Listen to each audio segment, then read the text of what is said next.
Today we got another box straight from Japan from RetroAsia.com. I was excited to get this. This is the second time I'm going to be unboxing something from them. The previous was the Diahawks Nintendo 64 that I'm in love with that thing.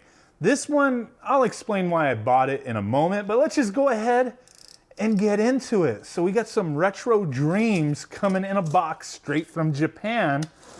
And yeah, there's some cool stuff in here. So let's unbox it and then test it out is essentially what I want to do here. So, man, back in the US where I'm at, September 9th, 1999, I remember the day. It was a very magical day. The launch of the Sega Dreamcast in North America. And that's what we got here. So this is a special little Dreamcast we got going on. We actually have a official top shell, which was in this box, and it's actually installed on there. So the original top shell is on here. Now, if you followed my channel for a while, you're probably like, dude, don't you already have a Dreamcast? Well, yeah, I've had several over the years.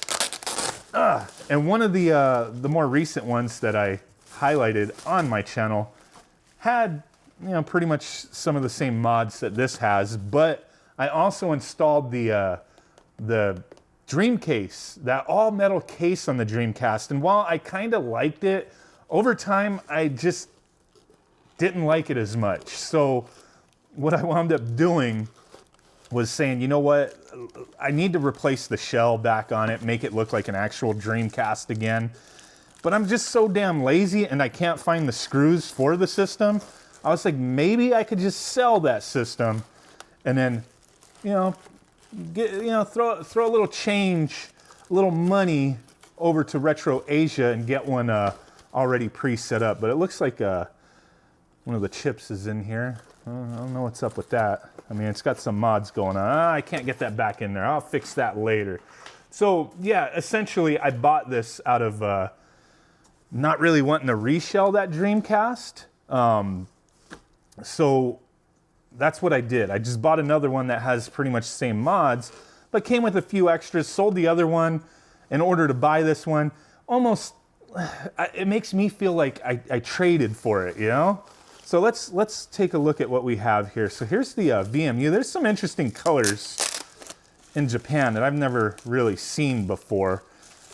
And I really don't know a whole lot about some of these colored peripherals, accessories, if you will. But like this VMU, like there's dolphins on it. Like, what is up with that? And it's very clean. Like, did they sell these this way in Japan? Because I don't remember ever seeing anything like this. Very strange. But yeah, there's that. Dolphin VMU. I always love these things. I have a bunch of VMUs new in the box, just kind of sitting around. Did I put this on backwards? Is this supposed to line back up? No, I put it on correctly. You can't put it on backwards. I was just like, they're not, the dolphins ain't lining up. But there's a Dolphin VMU, an Echo the Dolphin, perhaps? I thought that was intriguing, to say the least. What else do we have here? Power cable, I'm assuming. Yes. There we go. And then we got some controller action that were also like strange colors. That I was like, I know I've seen these before, but I like never in person. I've seen them online, but look at that. Like a wood grain freaking station wagon Dreamcast controller. This feels like really well taken care of, or it was never really used much. Matching controller port, brown. I like this. The other one's a special color too. This is cool. I've never had like special Dreamcast colored controllers. This is neat. Kind of looks like a poop, but you know, it's wood grain. And it's cool, interesting. All right, what else? Now, there's not like a lot going on in this package because just a couple controllers and the Dreamcast, but we're gonna test the Dreamcast out. The Dreamcast has HDMI and the GDMU, or yeah, whatever that thing is. Oh, this one's like kind of like a marble color. I don't like this one as much as the other one. It's got like a slick, like, were these like replacement covers, or do they sell these like this? HKT 7700, same model number?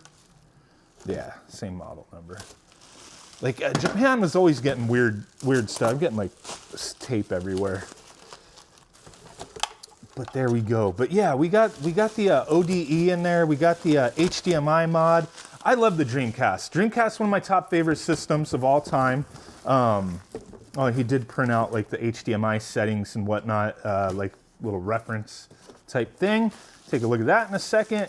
Dreamcast, oh man, if I were to, I can't like rank consoles right now, but I will say Super Nintendo is one of my all-time favorites, NES, PlayStation, Nintendo 64, Sega Dreamcast. So Dreamcast is definitely in my top 5. I'm not sure where, like, it's up there though. That's all I gotta say is that it's up there.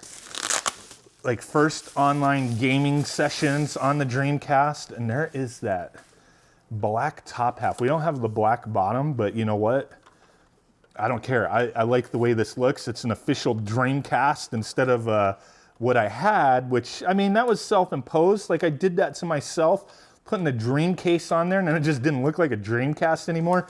It got to the point for me where I was like, man, like, I know I said in those videos, like, is it even a Dreamcast anymore? Like, to that point. And that's like how I started feeling. Like, I just didn't like the way it looked. Like, it's cool, all the little mods and whatnot. But yeah, I wanted back to this, is why I did it. We got our mini HDMI there. Pretty cool. And then the little GDMU. Like, dude, that's like a nicely made mount. Like, that doesn't look 3D printed. That looks professionally like made, like injection molded.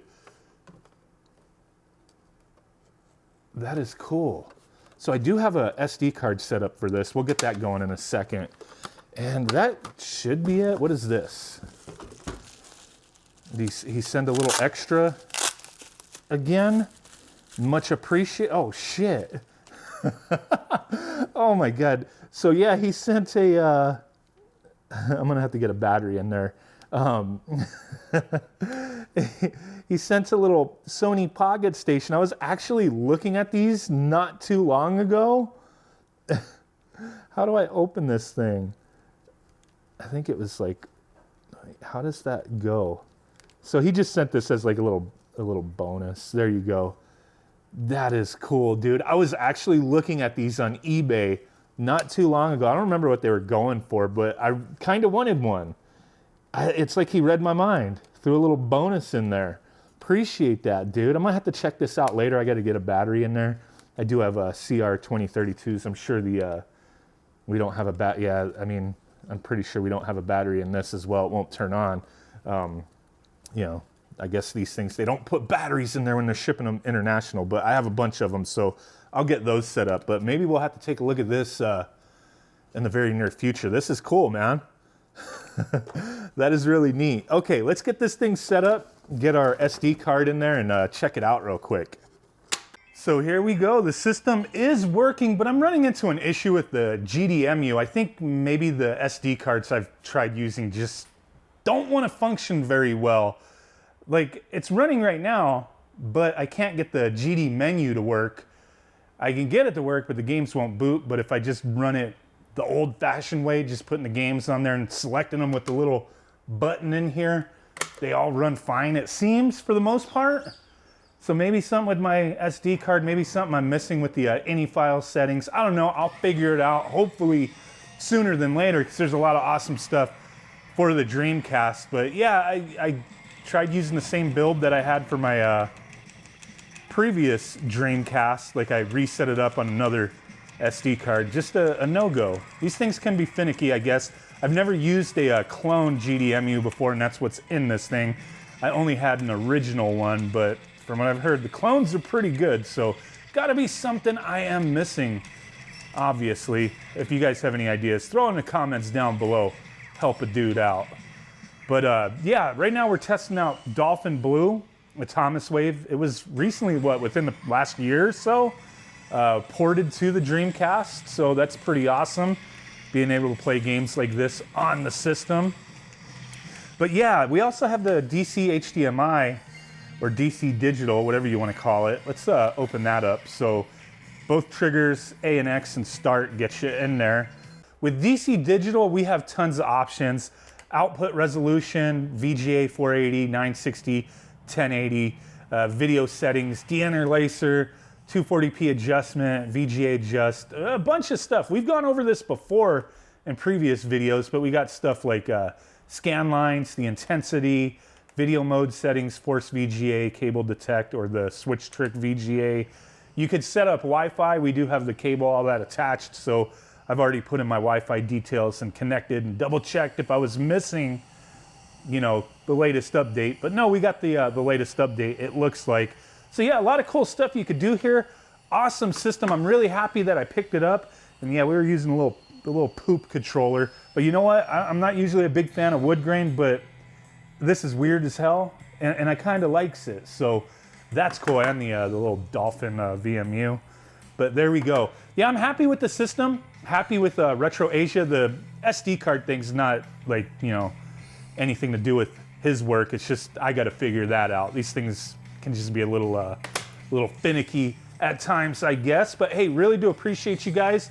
If you want to check out his site, link will be in the description. Dude's always sourcing stuff from Japan, getting things set up. Always has a lot of cool things that I'm always eyeballing. Maybe at some point he might have a modded Famicom top loader. I don't know. AV Famicom is what it's called. I'm looking for one of those, so maybe keep an eye out. Appreciate you guys. Big ass blurry thumb butt. Catch you on the next one. Bye.